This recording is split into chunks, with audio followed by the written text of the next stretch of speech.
Hey, what's up, ladies and gentlemen, boys and girls? It's your boy Beaky, and let's talk. Did Nintendo keep me happy to be a Switch owner for the rest of 2018 with their E3 2018 showcase? Now, if you guys didn't just see the showcase, a lot of games were actually showcased today, most of them being Nintendo first party title, but surprisingly enough, there was actually a good set of third party games, and that's actually what got me a little bit excited here because there's enough third party games mixed in there for the Switch to actually make me want to go ahead and be like, yeah, I'm going to keep on buying and playing games for my Switch throughout the rest of the year. Unlike my Wii U, where there's a periods I just did not play the thing for months, the Switch is a console that I'm still bringing around with me, even though there's even games I want to play today, like they came out with Fallout Shelter, Paladins, Fortnite's all coming to Switch, and those are games I could have played on my PlayStation, my PC for years already because it was free to play,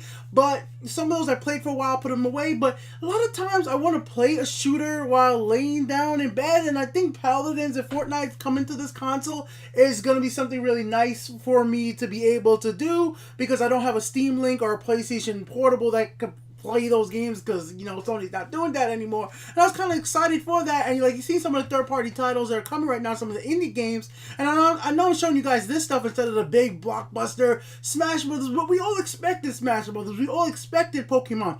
It was the things around that was really important for me. It was good to see Dragon Ball Z coming to the Switch. It's good to see that, we already knew the final release date for Dark Souls. Good to see stuff like that coming out and things that makes me want to keep on playing the system for the next few months.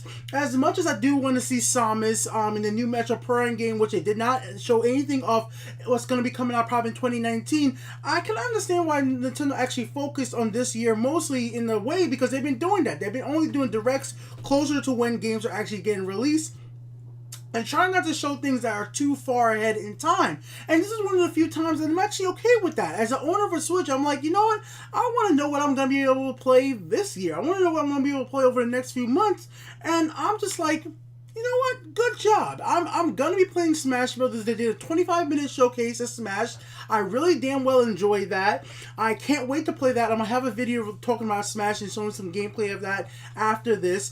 But right now, let's just say I'm really excited for that, and I'm really excited for some of these third parties and these smaller games that's coming to Switch because some of these games have already been available on other platforms, but because I do bring my Switch with me on the go, it feels nice to be able to have games to just play when I'm out and about, or once again, just laying in bed and I don't want to really play anything else. Now, there was some things that were disappointing to me, and even though there were disappointments, Nintendo was able to overcome it with the games. There was stuff like Nintendo really did not announce any crazy brand new freaking hardware improvements for the Switch or any software improvements. I didn't get anything like, oh hey, we're finally getting longer time, longer capture. The 30-second capture right now on the Switch is not enough. Stuff like we didn't get Netflix, YouTube, those types of stuff. We already have Hulu on it. I was hoping for that. There's a lot of different features I wanted to see added to the Switch that we haven't gotten confirmation that's coming yet. Now maybe they'll announce it later on today, but as a sort of press release, if that's going to be happening, I don't know. Games like this, Octopath Traveler, we were already found about that from Square Enix. That's coming soon. That's gonna keep playing my Switch, and it's an exclusive game. So for me, it's just Nintendo could have showed up more crazy new IPs. They did show that mech game in the beginning. I'm not sure if that's exclusive, but it looks pretty interesting. But they showed enough for me to be like, hey, I got games to play for the next few months on my Switch until Smash comes out, until the Nintendo online service gets fully fleshed out, because they're definitely going to have to put out another game to work with that, which the Minecraft thing was weird, because I thought Minecraft was already on Switch, so I was kind of confused by that. But one thing I definitely wanted to say here, guys, is they did a good job. I think they did a job for me as a Switch owner and showing third-party support. It's coming for this platform, and there's going to be a bunch of games to play over the next few months, and that was what was most important to me, just having games to play. As somebody who's not going to be picking up Pokemon, guys, the new Pokemon where you're going to have to play with the Joy-Con, I am a Pokemon fan. I'm wearing a Pokemon shirt with Pikachu on it, guys, but even me, I am not going to be doing the Pokemon Go thing, taking my Switch out, be on the train, the bus, with my friends, and then we're going to have to go like this and go, unless they really are gonna implement a mode where I could just play like this and press to catch it. Just press a button to throw the Pokeball. But if I have to use motion controls to throw my Pokeball while I'm out and about, it's just not gonna happen. It's not gonna happen. I haven't docked my Switch in maybe 3 months. Maybe 3 months now I haven't really docked my Switch. So if I dock my Switch, it's only to capture gameplay usually. It's not even to freaking, play a game actually dock. So for me, docking it is not this. This is a portable device to me. This is a device I can play while I'm watching something on YouTube, and I'm happy to have these games and these things come into the Switch. But Pokemon is one of the ones, even as a bigger Pokemon fan I'm going to be passing on until we get the official Pokemon RPG next year, unless they really do go ahead and be like, hey, I could just press the button to capture Pokemon and figure out a way for me to actually level up instead of just catching Pokemon to level up. Like, a lot of the whole Pokemon Go thing just bugs me, like, because there's no GPS on this. And I remember, guys, I was a big fan of Pokemon Go, but that's not what the conference is about. I'm not picking a Pokemon, and I still find the conference interesting. Now, that's what I'm trying to say to you guys right now. Even though I'm not picking it up, I found it very interesting, very fun conference to watch. And that's what I'm reviewing for you guys here today. Letting you know that Nintendo did a good job for someone like me who's a Pokemon fan, who's a Nintendo fan when it comes to like Smash Bros. And a lot of the stuff out there. And they even were able to overcome a lot of the negatives I have about the Switch by not having the YouTube, by just showing me that, hey, games are going to come. And in the end, this is a gameplay for me. Like, in the end, that's what I want. I want to be able to play video games on this, and they making me smile and say, hey, I'm going to have a lot of fun games I want to play. Now, I do want to just touch on this. I can see a lot of Nintendo general gamers not really being excited by that conference, because if you were looking into like a Metroid, if you were waiting to see that, if you were waiting to see that new rumored Star Fox like kart game, some kind of kart game like that, there's no Mario Kart here. There was no Zelda. There was no big Mario platformer game. There was no Mario Maker titles. Those are things that I expected to see, but we just didn't see it. But in a way, because they've been doing these directs all the time, who knows? We could see a direct for something like that coming in the next few months, and that's something they may actually showcase a little bit closer to release. I just don't know. I really just don't know. And I still feel like they're missing that key title that's going to be released along with the Nintendo Online. And we don't know fully the online components of Smash Brothers. And as much as I probably want to play that online, I might even have enough friends locally that I may never have to even want to play the online version of Smash.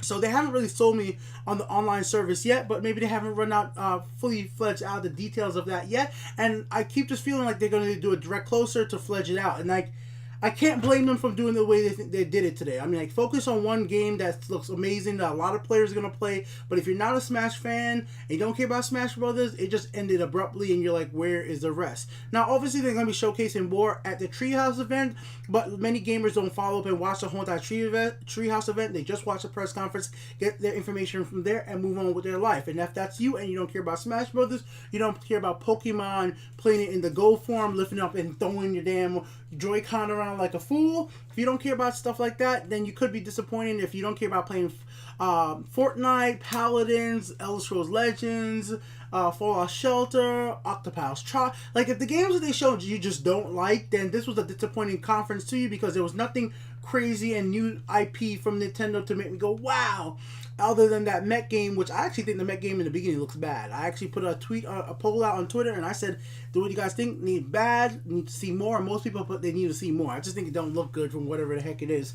But overall, I'm still excited to be a Switch owner, and I'm going to be playing a lot of the games that they talked about today. And in the end, that's what I want for my system. I don't want it to be a Wii U. I want to be playing third-party games. I want to be able to take this on the go. And by God, Nintendo put out an entertaining show for me. And I'm somebody who hates... Like, I really hate Nintendo Directs in general. Like, in general, I don't like them. I don't like the format. I really don't like... I prefer somebody on stage with a crowd and talking about the games directly to their fans. That's my thing. So, for me to be here and be really smiling now about a Direct, that's, like, rare. Like, as much... Like I said, I might be a Nintendo fan, but I am a critical Nintendo fan. I will call them out on their... bull all the time. I'm not one of those guys who just praise Nintendo for all their stuff they do. They make a lot of mistakes.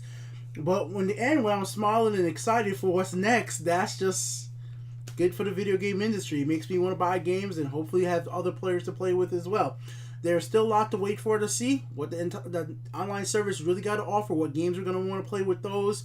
Definitely want to see when like systems gonna be updated with new software, stuff like recording longer on the Switch. There's like a lot of ways the Switch can be improved. How they're gonna deal with the whole entire, like the all Switches can be jailbroken to get get stuff like that. Are they gonna do a revision of the hardware? There's a bunch of stuff that I want to know what's gonna happen for the future of the Switch, but still had fun here. And this actually makes me think that next year's E3 for Nintendo is gonna even be more crazier because we haven't seen anything from Mario Kart. We haven't seen nothing new from Zelda. There's so many different ways this could go that it just like blows my mind. And I didn't really mention it that much, but but Fire Emblem, I really want to play that Fire Emblem. I really want to see where they're going with it. It seems like they're changing things slightly, but I'm willing to try a change for Fire Emblem. I've been a really big fan of Fire Emblem recently. That's coming out next year. That's like my one little disappointment is like, spring next year. And for spring, I feel like it's gonna be late spring instead of early spring, like a February. Is February even still considered like late February spring, right? Or is it March spring? Whatever. Hopefully it comes out like in March or February, somewhere around there. And I would love to play Fire Emblem, but I still was hoping that came out later on this year. I actually want to play the Fire Emblem game more than I actually want to play Smash Brothers because I like a good turn-based game on my Switch. I would love XCOM 2 on this thing. But let me know what you guys think about Nintendo's E3 showcase this year. Later on today, I will be talking Smash Brothers. I will be doing my review of all the press conferences, what I think, who did best, who was the best showcase, who was the most entertaining, who let us down, the games that were missing. I could just give you guys a really quick thing. There was not very many big surprises this year at E3. Nothing, but so much stuff got leaked that I guess that's really what it's all about. Unless there's not leaks no more, and you just stay away from the video game news, it might have been a better conference for me and probably everybody else out there who follows gaming news so heavily. It probably would have been better if we just didn't know so much about Fallout 76 and so on and so forth. But till then, peace the heck out. Leave your own comments in the comment section below.